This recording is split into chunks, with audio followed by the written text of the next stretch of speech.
டவுசர கழட்டி ஆப்போனன்ட்ட ஒத்தாளா ஓட விட்ட பெர்ஃபார்மன்ஸ். யாரு என்னன்னே தெரியாத ஒரு லெஃப்ட் பேக்கா இருந்த குட்டி பையன் போடுறான். சான் சீரோல இன்டர் மிலானுக்கும் டாட்டனம்க்கும் மேட்ச் நடக்குது.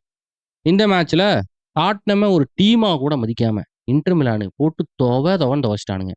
ஃபர்ஸ்ட் ஹாஃப் முடிவுல 4-0. இதுக்கப்புறம் டாட்டனமுக்குலாம் கம்பேக்குக்கு வாய்ப்பே கிடையாது. ஆனா 7-8ன்னு இன்டர் மிலான் அடிச்சு போடுவானுங்க. அந்த அளவுக்கு கொடூர டீம். ஏன்னா 2010 சாம்பியன்ஸ் லீக் ஜெயிச்சதே அவனுங்க தான். ஸோ டாட்னமே கேர்ஃபுல்லா ஹேண்டில் பண்ணணும். செகண்ட் ஹாஃப்ல டாட்னம் கிட்ட ஒரு குட்டி பையன் இருந்தான். லெஃப்ட் பேக்கா ஒரு காலத்துல விளையாண்டு இருந்தானாமா. கேரத் பெயில்னு சொல்லிட்டு. அவனுக்கு என்னாச்சோ ஏதாச்சோன்னு தெரியல, பேய் பிடிச்சு போச்சு.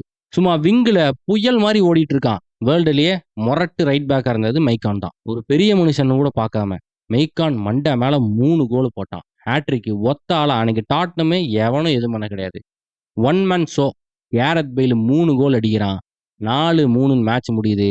இன்டர் மிலான் ஒப்பாரியா வைக்கிறானுங்க. இதுக்கு முழு காரணம் அந்த கேரத் பெயிலுங்கிறவன் தான். வரலாற்றை புரட்டி பார்த்தீங்கன்னா, இந்த நாளுக்கு அப்புறம் கேரத் பெயிலு ஃபுட்பால் ஏரியாக்குள்ள பெரிய தௌலத்தான ஆளாயிட்டானாம்.